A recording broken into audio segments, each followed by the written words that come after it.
ये क्वेश्चन बन गया है पहला। यहां पर दिया गया था कि what is the freezing point of A solution containing 6.84 gram of sugar in 500 gram of water, के फॉर वाटर इज 1.86। ये बन गया है। चलिए ये वाला क्वेश्चन बताइए, what weight of glycerol will be added to 1 kg of water in order to lower its freezing point by 10 degree Celsius. KF का वैल्यू दिया हुआ है, मॉलिक्यूलर वेट ऑफ ग्लिसरॉल दिया हुआ है 92। बन गया है आप लोगों से? जिससे नहीं बना है वो बोलेंगे कि नहीं बना है, नहीं बना है। चलो इसको बनाया जाए, देखा जाए। देखो तो यहां पे क्या कह रहा है,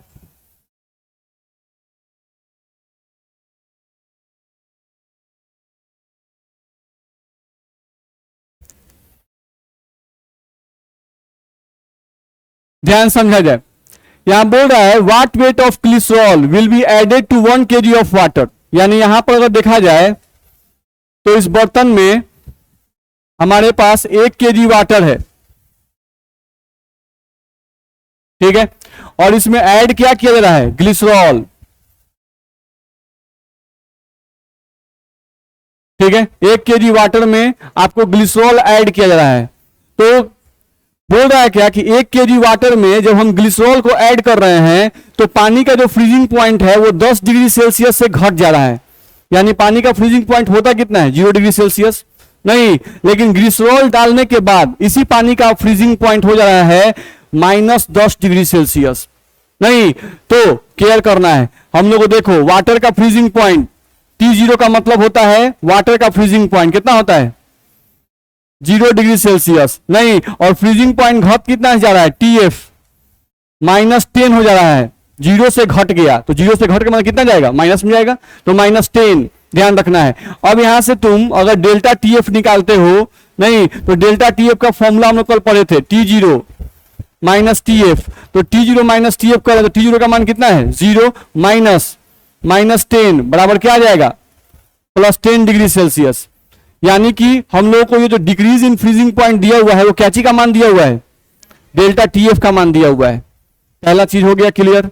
चलो आगे हम देखें तो बोल रहा है क्या कि ठीक है 1 kg पानी में जब हम ग्लिसरॉल डालते हैं तो पानी का फ्रीजिंग पॉइंट 10 डिग्री सेल्सियस से घट जाता है। तो बताओ कि कितना ग्लिसरॉल डाले थे, ये पूछ रहा है कि बताओ कितना ग्लिसरॉल डाले थे कि फ्रीजिंग पॉइंट जो है वो 10 डिग्री सेल्सियस से घट गया। तो हम जानते हैं फ्रीजिंग पॉइंट के लिए राउल्ट्स का फॉर्मूला हम लोग को पढ़ाया गया है। क्या फॉर्मूला पढ़ाया गया है, delta TF is equal to KF into M molality. Formula हम लोग जानते हैं delta TF is equal to KF, और मोलालिटी का फॉर्मूला हम लोग जानते हैं A गुना 1000 बटा W गुना B। ये हम लोग को ध्यान रखना है। अब इसमें हमको निकालना क्या है, तो हम लोग को निकालना है A का मतलब होता है वेट ऑफ सॉल्यूट। तो यहां पे सॉल्यूट कौन है, ग्लिसरॉल। नहीं तो हमको किसका मान निकालना है, A का मान। नहीं तो A का वैल्यू निकालना है तो सबको इधर भेज दो। हम लोग क्या करें यहां से, अगर A का वैल्यू हमको निकालना है तो A is equals to, A को यहीं पर रहने दो, बाकी सबको इधर भेजो। तो देखो तो क्या हो जाएगा, डेल्टा TF यहां उतार दिए, ये इधर आएगा तो क्या हो जाएगा, multiplied by W multiplied by B, इन सबको इधर ले आ दिए, ध्यान रखना है, ठीक है। और बट्टा में हम लोग का यहां पे आ जाएगा KF और मल्टीप्लाइड बाई कितना 1000। इतना में दिक्कत है नहीं। अब तुमको A का वैल्यू निकालना है तो सबका वैल्यू रखो। डेल्टा TF का मान कितना आ गया है 10, तो यहां पे तुम रख सकते हो 10 मल्टीप्लाइड बाई W यानी मॉलिक्यूलर वेट ऑफ ग्लिसरॉल। तो ग्लिसरॉल का मॉलिक्यूलर वेट दिया हुआ है शायद कितना 92, तो यहां पे तुम रख सकते हो 92 multiplied by weight of solvent. तो वेट ऑफ सॉल्वेंट आपको रखना है ग्राम में, ध्यान रखना है। यहां पे कितना दिया हुआ है 1 kg वाटर, तो 1 kg वाटर, तो वेट ऑफ सॉल्वेंट यहां पे हम रखेंगे ग्राम में। 1 kg का मतलब 1000 ग्राम बट्टा KF का मान भी क्वेश्चन में दिया हुआ है शायद 1.86, तो 1.86 रखेंगे मल्टीप्लाइड बाई 1000 है, उस 1000 को उतार देंगे। बोलो समझ में आ रहा है कि नहीं आ रहा है, नहीं तो यहां से हम लोग का 1000 से 1000 हम लोग का कैंसिल हो जाएगा। नहीं ऊपर अगर देखें तो ऊपर हम लोग का शायद बच गया 920, नहीं 92 गुना 10 920, और नीचे हम लोग का बच गया 1.86 होगा। नहीं अब इसी को सॉल्व करके जो आया होगा वो आंसर होगा। यही बनाए थे 494.6 चलिए इतना ग्राम, यानी इतना ग्राम 494.6 ग्राम अगर ग्लिसरॉल हम इस पानी में डाल दें तो पानी का फ्रीजिंग पॉइंट 0 डिग्री सेल्सियस से घट के कितना हो जाएगा, -10 डिग्री सेल्सियस हो जाएगा। देख लो, आगे बढ़े, देख लो कहीं दिक्कत नहीं ना क्वेश्चन में। चलो अगले क्वेश्चन पे आ जाओ। ये क्वेश्चन बना है, बोलिए नहीं बना है, काहे नहीं बना है, आसान क्वेश्चन था, कुछ करना ही नहीं है।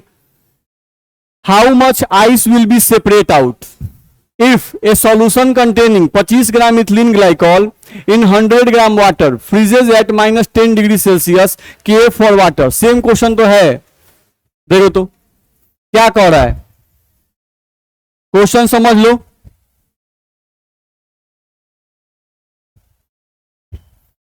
यहां से आपको पानी दिया हुआ है, ठीक है। How much ice will be separate out if a solution containing 25 gram ethylene glycol. इसमें कह रहा है क्या, इसमें हम 25 ग्राम, ये पानी है, ये नीचे आपका वाटर है, और इस वाटर में हम लोग 25 ग्राम इथिलीन ग्लाइकॉल डाल रहे हैं, ethylene glycol, 25 gram ethylene glycol हम लोग इसमें डाल रहे हैं, ध्यान रखना है, ठीक है। आगे बढ़े, इन 100 ग्राम वाटर, यहां से जो वाटर है वो वाटर कितना ग्राम है, 100 ग्राम वाटर है। चलो तो 100 ग्राम वाटर में जब 25 ग्राम इथिलीन ग्लाइकॉल डाल रहे हैं, नहीं तो water freezes at -10 degree Celsius. अब यहां से जो वाटर का फ्रीजिंग पॉइंट यानी जो सॉल्यूशन का फ्रीजिंग पॉइंट है, यानी TF का वैल्यू दे दिया है कितना, -10 डिग्री सेल्सियस। TF का वैल्यू कितना दिया, -10 डिग्री सेल्सियस, ठीक है। समझ लो 100 ग्राम पानी है, 100 ग्राम पानी में 25 ग्राम इथिलीन ग्लाइकॉल डाल दिया गया, ठीक है। तो 100 ग्राम पानी में 25 ग्राम इथिलीन ग्लाइकॉल डाल दिए, नहीं तो पानी का फ्रीजिंग पॉइंट जो कि होता है जनरली 0 डिग्री सेल्सियस, अब कितना हो गया, -10 डिग्री सेल्सियस हो गया। चलो KF फॉर वाटर दे दिया हुआ है, वो भी लिख देते हैं, KF वाटर का दे दिया हुआ है 1.86, ठीक। अब समझो 100 ग्राम पानी, 100 ग्राम पानी में 25 ग्राम इथिलीन ग्लाइकॉल डाल दिए, नहीं तो क्या 25 ग्राम इथिलीन ग्लाइकॉल जो है, क्या 25 ग्राम इथिलीन ग्लाइकॉल जो है वो क्या पूरे के पूरे 100 ग्राम, पूरे के पूरे 100 ग्राम पानी के फ्रीजिंग पॉइंट को -10 कर दिया, नहीं। मेरी बात समझ में आ रही है, नहीं। हमको यहां पे कहना है कि 100 ग्राम पानी है और 100 ग्राम पानी में तुम 25 ग्राम इथिलीन ग्लाइकॉल डाले, तो 25 ग्राम इथिलीन ग्लाइकॉल डाले तो क्या ये 25 ग्राम इथिलीन ग्लाइकॉल पूरे के पूरे 100 ग्राम के पानी को, पूरे के पूरे 100 ग्राम पानी के फ्रीजिंग पॉइंट को -10 कर दिया, नहीं। ये 100 ग्राम में से हो सकता है, नहीं 100 ग्राम में होता है कि हम लोग का 60 ग्राम पानी के फ्रीजिंग पॉइंट को -10 कर दिया, बस में आ रहा है। तो 60 ग्राम पानी जो है, 60 ग्राम पानी जो है वो बर्फ में नहीं बदलेगा, लेकिन बाकी 40 ग्राम तो बर्फ में बदल जाएगा। मेरी बात समझ में आ रही है। जैसे हमको कोई शरबत मीठा करना है, नहीं हम 1 चम्मच चीनी लिए, अब 1 चम्मच चीनी लिए और 1 ड्राम पानी में डाल दिए, तो 1 चम्मच चीनी 1 ड्राम पानी में डाल दिए तो पूरा ड्राम का पानी मीठा हो जाएगा, पॉसिबल नहीं है, इफेक्ट नहीं कर पाएगा, नहीं। तो यहां भी हम लोग कहेंगे 25 ग्राम इथिलीन ग्लाइकॉल क्या 100 ग्राम पानी पूरे पानी के लिए सफिशिएंट है कि सफिशिएंट नहीं है, नहीं है, तभी तो आइस की बात कर रहा है, यानी कुछ आइस इसमें बन जाएगा, बस में है ना। चलो अब हम इस क्वेश्चन को बिल्कुल बस समझ गए, आसानी से बना लेंगे। हम लोग के पास फॉर्मूला है, फॉर्मूला क्या है, delta TB is equal to KB into M. Delta TB को क्या लिखते हैं जी, T0, सॉरी टीबी हम लिख रहे हैं, TF ना जी, यहां पे क्या लिखाएगा, delta TF is equals to KF into M, रख दिए। अब T0 minus TF is equals to KF, और मोलालिटी का फॉर्मूला जानते हैं, बोलो इतना में दिक्कत है, यहां आ जाओ। T0 पानी का फ्रीजिंग पॉइंट कितना, माइनस TF, TF का मतलब हुआ कि सॉल्यूशन का फ्रीजिंग पॉइंट कितना, -10 डिग्री सेल्सियस। चलो KF का वैल्यू, वेट ऑफ सॉल्यूट,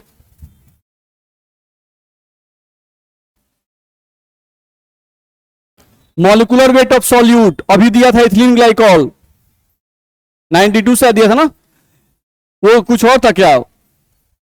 ये होता है इथिलीन ग्लाइकॉल। कितना इसका आएगा मास? 62, 17 दूना 34, तो ये हो जा रहा है 16 1 17, 16 1 17 34, और ये हो जाएगा 12 और 2 14, 14 दूना 28, 8 4 12, 3 2 5 और 1 6, 62। तो यहां पे हम लोग देखें अगर तो वेट रख दिया 62 गुना बी का मतलब वेट ऑफ सॉल्वेंट, तो कितना रखें 100। तो इसमें निकालेंगे कौन सी? यही तो निकालेंगे बी। हमको वेट ऑफ सॉल्वेंट निकालना है। क्या निकालना है हमको? यहां पर निकालना है कि आप 25 ग्राम इथिलीन ग्लाइकॉल अगर डालते हैं तो कितने पानी का, 100 ग्राम में से कितने पानी का फ्रीजिंग पॉइंट -10 हो जाएगा। मेरी बात ध्यान जा रही है? तो यहां से हम लोग 25 इथिलीन ग्लाइकॉल का वेट रखे हैं और वेट ऑफ सॉल्वेंट निकालेंगे, यानी 25 ग्राम इथिलीन ग्लाइकॉल कितने पानी के लिए पर्याप्त है, ये हम लोग निकालेंगे पहले। तो यहां से इसको सॉल्व करके बताइए कितना आएगा, बी का वैल्यू बताइए हमको, सॉल्व कीजिए, सॉल्व करके बताइए कि यहां से बी का वैल्यू कितना आएगा, वेट ऑफ सॉल्वेंट कितना आएगा।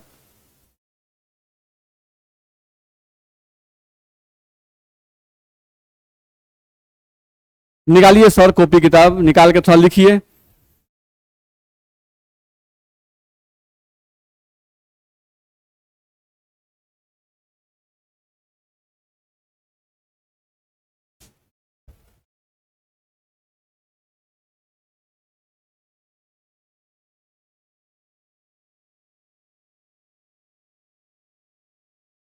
बी का वैल्यू बताइए कितना आएगा।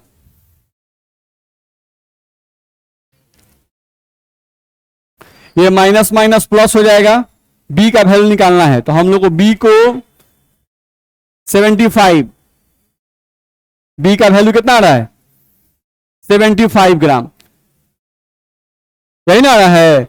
चलो तो यहां समझो, अगर 25 ग्राम इथिलीन ग्लाइकॉल तुम डालते हो तो 25 ग्राम इथिलीन ग्लाइकॉल 75 ग्राम पानी को बर्फ में नहीं बदलने देगा।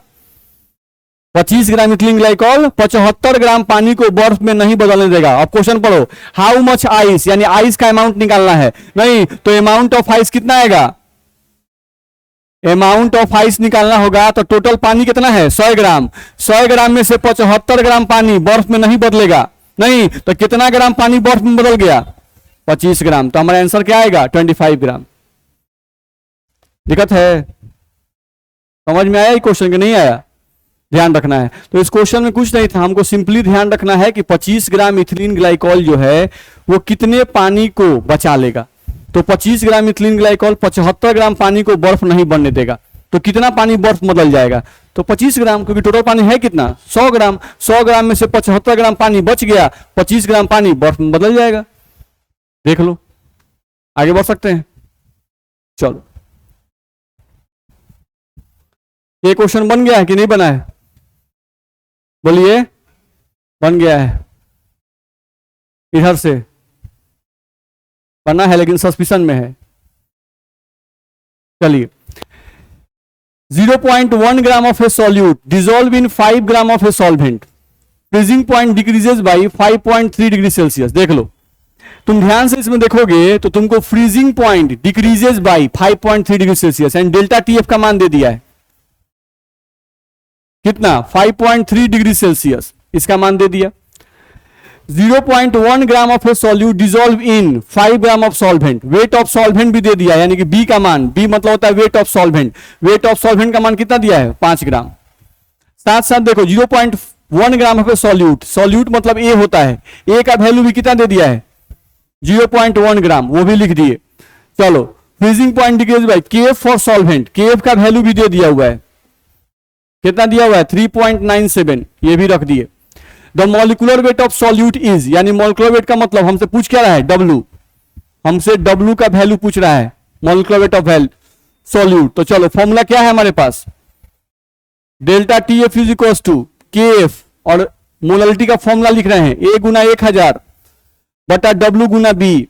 हमको निकालना क्या है डब्ल्यू का वैल्यू, तो डब्ल्यू को इधर भेज दो, नहीं डब्ल्यू को हम लोग इधर भेज दिए, बाकी सब को इधर भेज दो। यहां क्या बच गया हम लोग का ए गुना 1000, यहां पर a गुना 1000 बट्टा यहां क्या बच गया b, यहां पर एक kf बचा हुआ है, kf को यहां पे उतार दो, नहीं w इधर भेज दिया, डेल्टा tf को इधर लाओ, डेल्टा tf। अब सबका वैल्यू रखो, w का मान निकल जाएगा, w बराबर kf का वैल्यू शायद दिया हुआ है 3.97, तो 3.97 multiplied by a weight of solute, तो वेट ऑफ सॉल्यूट खोजो कितना है 0.1 मल्टीप्लाइड बाई कितना 1000 divided by weight of solvent, तो वेट ऑफ सॉल्वेंट दिया है 5 ग्राम, तो 5 रखो गुना डेल्टा टीएफ का मान, तो डेल्टा टीएफ का मान भी दिया है 5.3 डिग्री सेल्सियस।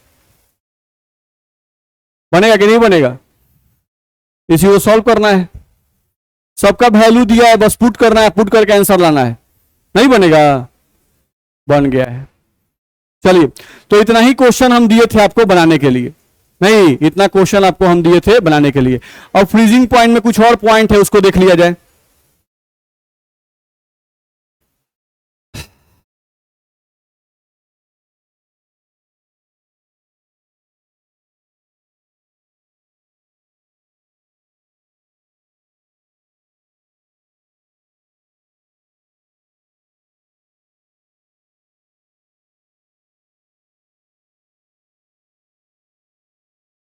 देखा जाए application of depression of freezing point, depression of freezing point का कुछ एप्लीकेशन आपको पढ़ना है, उस एप्लीकेशन को थोड़ा सा देख लीजिए। क्या एप्लीकेशन है, आपको लिखा हुआ एंटी फ्रीज। अब एंटी फ्रीज किसे कहते हैं, एंटी फ्रीज किसे कहते हैं, तो वैसे सबस्टांस, एंटी फ्रीज का मतलब होता है वैसे सबस्टांस जिसको अगर हम पानी में डाल दें या किसी लिक्विड में डाल दें तो उस लिक्विड का फ्रीजिंग पॉइंट घट जाए। एंटीफ्रीज वैसे सबस्टांस होते हैं जो किसी प्योर लिक्विड के फ्रीजिंग पॉइंट को घटा देते हैं, वैसे सबस्टांस को हम लोग क्या कहते हैं, एंटीफ्रीज। जैसे अभी तुम लोग को एग्जांपल मिल रहा था, क्वेश्चन तुम लोग बनाए थे, इथिलीन ग्लाइकॉल क्या है, एंटीफ्रीज। इथिलीन ग्लाइकॉल को हम पानी में डाले थे तो पानी का फ्रीजिंग पॉइंट 0 डिग्री सेल्सियस से घट कितना हो गया था, -10 डिग्री सेल्सियस हो रहा था कि नहीं हो रहा था, बात समझ में आ रहा है, नहीं। तो एंटीफ्रीज क्या है, तो लिखा हुआ है देखो, that type of substance which is added to solvent to lower the freezing point of solvent is called as antifreeze। नहीं, तो वैसे सबस्टांस जो किसी सॉल्वेंट के फ्रीजिंग पॉइंट को घटा देते हैं उन्हीं सबस्टांस को हम लोग क्या कहते हैं, एंटीफ्रीज कहते हैं। सही है। It is used in car radiators to lower the freezing point of water at cool places.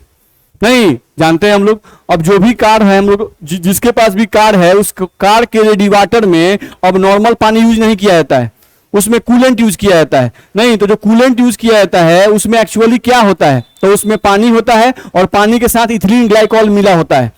पानी के साथ क्या मिला होता है, इथिलीन ग्लाइकॉल मिला होता है। इन दोनों के मिक्सचर को ही कार के रेडिएटर में डाला जाता है। क्यों डाला जाता है, पानी का फ्रीजिंग पॉइंट कितना, 0 डिग्री सेल्सियस। मान लो अपनी गाड़ी को आप लेके चले गए किसी पहाड़ी क्षेत्र पर, किसी पहाड़ी क्षेत्र पर चले गए जहां का फ्रीजिंग पॉइंट जो है, जहां पर टेम्परेचर जो है वो मान लो कि -2 डिग्री सेल्सियस है। नहीं, तो आपकी गाड़ी अगर वहां पहुंचेगी तो आपके गाड़ी के रेडिएटर में जो पानी प्रेजेंट है वो बर्फ में बदलेगा कि नहीं बदलेगा, बदलेगा। जैसे ही पानी जैसे ही बर्फ में बदलता है, पानी जैसे ही बर्फ बदलता है उसका वॉल्यूम बढ़ जाता है। वॉल्यूम क्या होता है, बढ़ जाता है। वॉल्यूम बढ़ता है तो उसके कारण जो कार का रेडिएटर था वो टूट जाता था, यानी कि फट जाता था।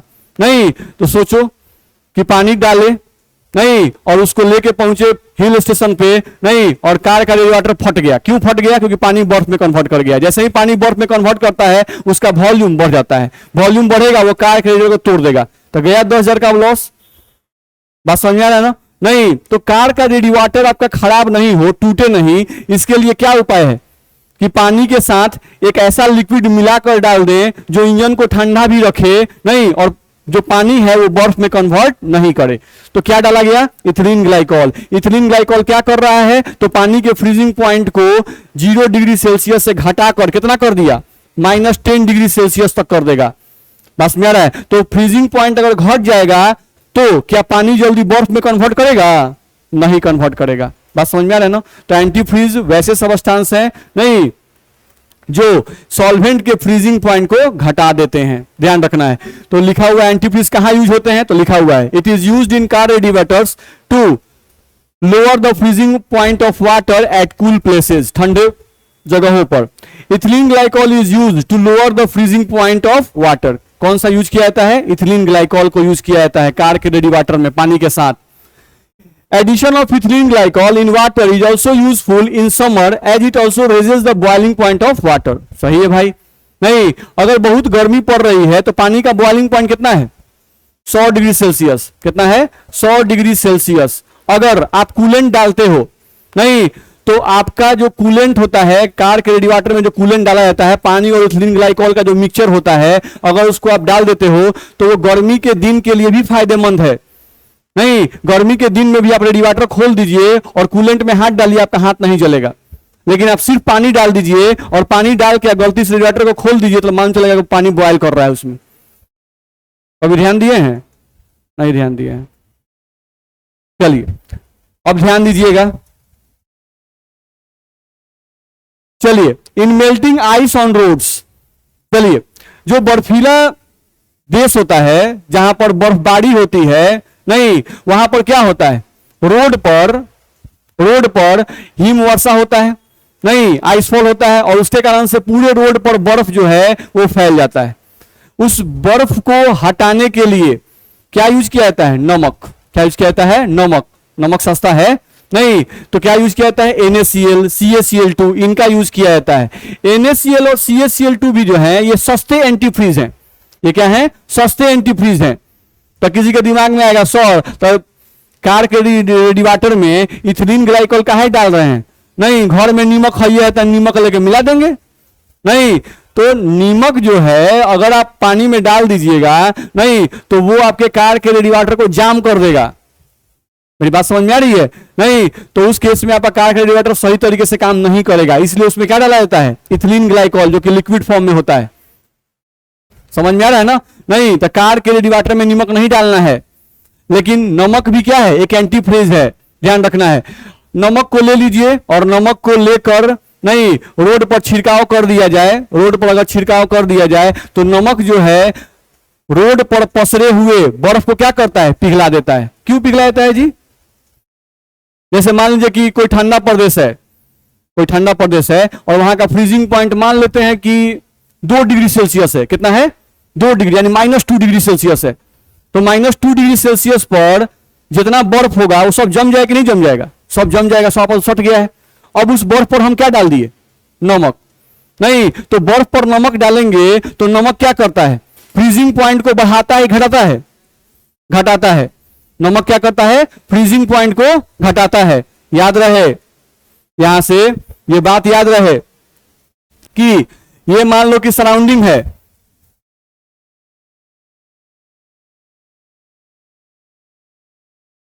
नहीं ये सराउंडिंग है, मान लो सराउंडिंग का जो टेम्परेचर है, सराउंडिंग का टेम्परेचर यानी जो आपका ठंडे प्रदेश में आप जहां गए हैं वहां का टेम्परेचर कितना है? -2 डिग्री सेल्सियस। तो यहां पर मान लो कि यहां पर बर्फ जम गया, ये आपका बर्फ है, मान लो रोड पर बर्फ जम गया, तो इस बर्फ का टेम्परेचर भी कितना है जी? इस बर्फ का भी टेम्परेचर हम मान रहे हैं कितना है? -2 डिग्री सेल्सियस है। अब इसमें हम क्या डाल दिए? नमक। इस बर्फ पर क्या डाल दिए? नमक।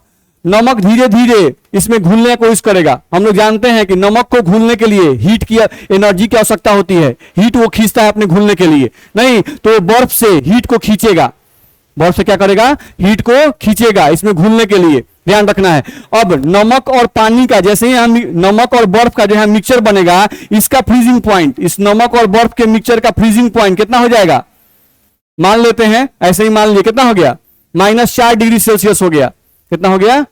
-4 डिग्री सेल्सियस हो गया। तो सोचो कि नमक और बर्फ के इस मिक्सचर का फ्रीजिंग पॉइंट हो गया -4 डिग्री सेल्सियस। यानी कि अब यहां पर जो आपका पानी है ये बर्फ में कब बदलेगा? जब इसको -4 डिग्री सेल्सियस टेम्परेचर होगा सराउंडिंग का, तब ना। लेकिन सराउंडिंग का टेम्परेचर कितना है? -2। तो क्या -2 डिग्री सेल्सियस पर अब ये बर्फ और पानी का जो मिक्सचर है, क्या ये अब सॉलिड फॉर्म में कन्वर्ट करेगा? नहीं। मेरी बात ध्यान समझो, हम क्या बोल रहे हैं? बर्फ है, बर्फ पर हम क्या डाल दिए? नमक। बर्फ और पानी आपस में मिक्स करने लगे और बर्फ और पानी के मिक्सचर का अब फ्रीजिंग पॉइंट कितना हो गया? -4। यानी जो लिक्विड बन गया वो क्या बन गया? -4 डिग्री सेल्सियस पे बर्फ में बदलेगा। और सराउंडिंग का टेम्परेचर कितना है? -2। तो क्या -2 पर बर्फ और पानी का जो मिक्सचर होगा वो बर्फ में बदल जाएगा? नहीं बदलेगा। तो जितना भी बर्फ होगा वो धीरे धीरे क्या होगा, पिघलता जाएगा, पिघलता जाएगा। मेरा बात कुछ दिमाग में गया कि नहीं? तो ये बात ध्यान रखना होगा, ठीक है। चलो, तो ये करते क्या है, सराउंडिंग के टेम्परेचर से इनका टेम्परेचर गिरा दिए। तो वही चीज हम लोग यहां पर देख सकते हैं, लिखा हुआ है इन विंटर और in the hills where it snow heavily common salt और calcium chloride is scattered on the road to melt the ice. नहीं, आइस को मेल्ट करने के लिए क्या यूज किया जाता है, NaCl या कैल्शियम क्लोराइड यानी CaCl2 का यूज किया जाता है। This is because salt ice mixture has very low freezing point. नहीं, साल्ट और आइस का जो मिक्सचर बनता है उनका फ्रीजिंग पॉइंट क्या होता है, बहुत कम होता है। नहीं, यानी जो मिक्सचर बना है उसका फ्रीजिंग पॉइंट बहुत कम हो गया, सराउंडिंग का टेम्परेचर ज्यादा है। नहीं, तो ना सराउंडिंग का टेम्परेचर डाउन करेगा तब ना फिर बर्फ बनेंगे, ध्यान रखना है।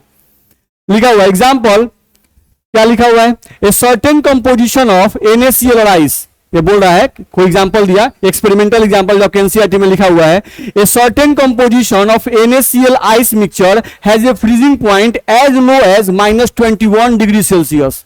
देख लो, अगर एक खास मात्रा में नमक को और पानी को मिला दिया जाए तो उसका फ्रीजिंग पॉइंट कितना हो जाएगा, -21 डिग्री सेल्सियस। हम तो -4 बोल रहे थे, ये कितना कर देगा, -21 डिग्री सेल्सियस फ्रीजिंग पॉइंट घटा देगा। अब सराउंडिंग का टेम्परेचर -21 होगा तब ना बर्फ में बदलेगा जी, समझो। As that of CaCl2 ice mixture as low as -55 degree Celsius. बताओ, जो NaCl मिलाओगे तो वो फ्रीजिंग पॉइंट को -21 कर देगा, और अगर कैल्शियम क्लोराइड मिला दिए तो वो फ्रीजिंग पॉइंट कितना कर देगा, -55 डिग्री सेल्सियस तक घटा देता है, ध्यान रखना है, ठीक।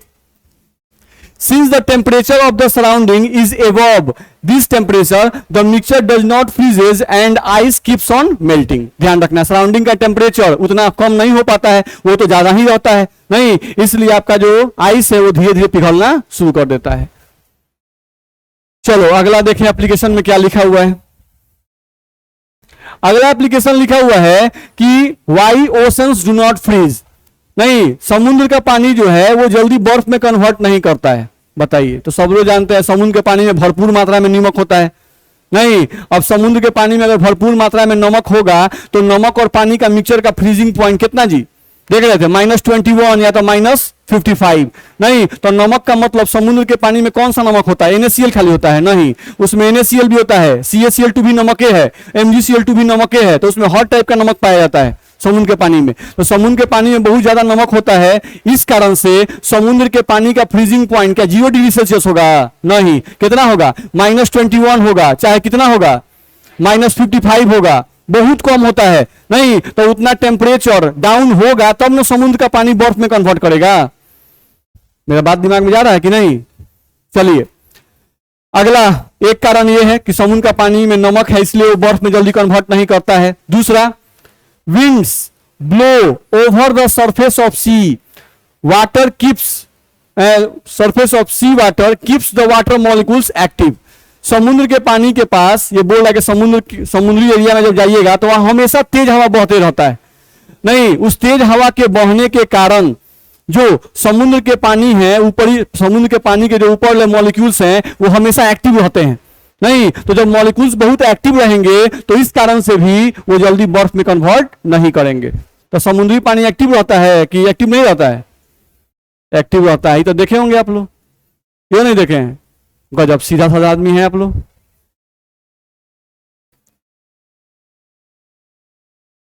चलिए अगला पॉइंट पे आ जाए, एक और एप्लीकेशन। क्या बोल रहा है, while making ice cream in metal or plastic cones, the ice cream seller puts a mixture of ice and common salt around the cones and not ice alone. Why? ये बोल रहा है क्या, समझा जाए। यहां से हम लोग को बोलना चाह रहा है कि जो आइसक्रीम सब बेचता है सब, नहीं, ये हो गया उनका आइसक्रीम का कंटेनर। नहीं, और आइसक्रीम के कंटेनर के देखते हो बीच में, इसमें वो क्या रखते हैं, मेन आइसक्रीम इसी में रहता है, मेन आइसक्रीम इसी में रहता है। तो आइसक्रीम का मतलब क्या है, इसमें दूध और चीनी का मिक्सचर एक्चुअल तो नहीं रहता है, बस में रहे। तो मान लो इसमें दूध है और चीनी है, मिला के डाल दिया, तो वो अभी किस फॉर्म में, लिक्विड फॉर्म में होगा, मान लो। नहीं, अब इसके आसपास में इधर साइड साइड में वो क्या करता है कि बर्फ डाल देता है। आइस चारों तरफ जो है इसके क्या डाल दिया, बर्फ। और इसी को क्या किया कि बर्फ को तोड़ दिया है, और तोड़ के इसी में क्या डाल दिया है, नमक भी डाल दिया है। इसी में क्या डाल दिया है, नमक भी डाल दिया है। खाली आइस नहीं होता है, इसमें आइस के साथ साथ नमक भी प्रेजेंट रहता है, ध्यान रखना है। अब समझो मेरा बात ध्यान से, यहां पर जो हम डाले हुए हैं आइसक्रीम, ये कौन सी है, इसमें मिल्क मान लेते हैं, दूध है, और प्लस में क्या है, शुगर। और अभी ये जो फॉर्म है, ये जो फॉर्म है, ये अभी किस फॉर्म में है, लिक्विड फॉर्म में। लिक्विड फॉर्म में इसमें डाल दिया, ध्यान रखना है। आइसक्रीम सुन के मुंह में पानी नहीं आए, नहीं, कंट्रोल रखना है, देखा जाए तो मिल्क प्लस शुगर का मिक्सचर हम डाल दिए, ये आपका लिक्विड फॉर्म में है, ध्यान समझेंगे। और यहां पर साइड साइड में क्या किया है, जो आइसक्रीम बेचने वाला है वो बर्फ और नमक के मिक्सचर को इसमें क्या किया, भर दिया। ठीक है, बर्फ और नमक के मिक्सचर को पूरा क्या किया, इसमें भर दिया। ठीक है, अब हम अभी बता रहे थे कि जो नमक होता है इसको अगर बर्फ में घुलना है, नमक को अगर बर्फ में घुलना है तो नमक क्या करता है, बर्फ से एनर्जी खींचता है। Dissolution of salt in liquid is an endothermic process. ये कैसा प्रोसेस है, एंडोथर्मिक प्रोसेस। तो मेरी बात ध्यान समझना, नमक बर्फ से पानी, नमक बर्फ से हीट को खींचता है उसमें घुलने के लिए।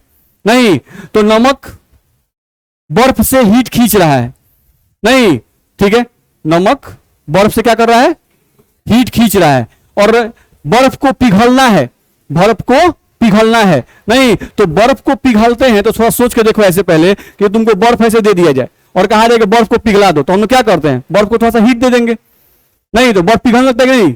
यानी बर्फ को भी पिघलने के लिए क्या चाहिए, हीट चाहिए।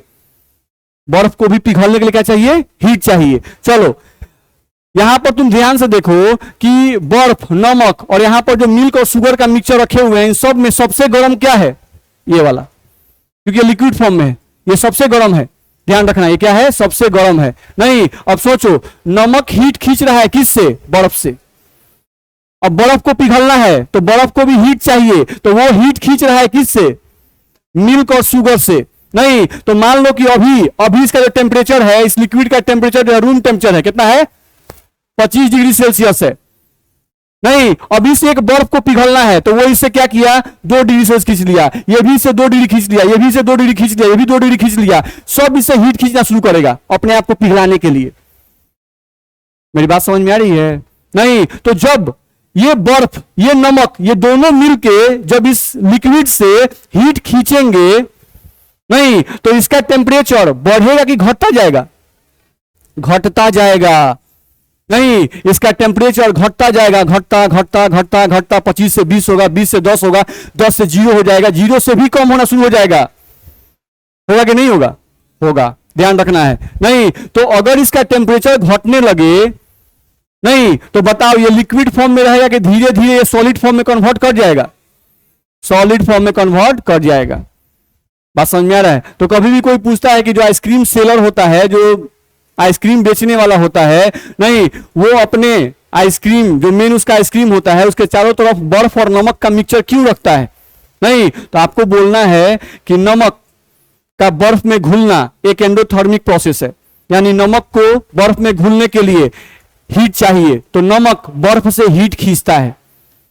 बर्फ को भी पिघलने के लिए हीट चाहिए, तो बर्फ भी हीट खींचता है, किससे, इस लिक्विड से। नहीं तो नमक और बर्फ दोनों आपस में घुलने के लिए, दोनों को आपस में घुलने के लिए हीट चाहिए, और ये दोनों मिलके किससे हीट खींच रहे हैं, इस लिक्विड से।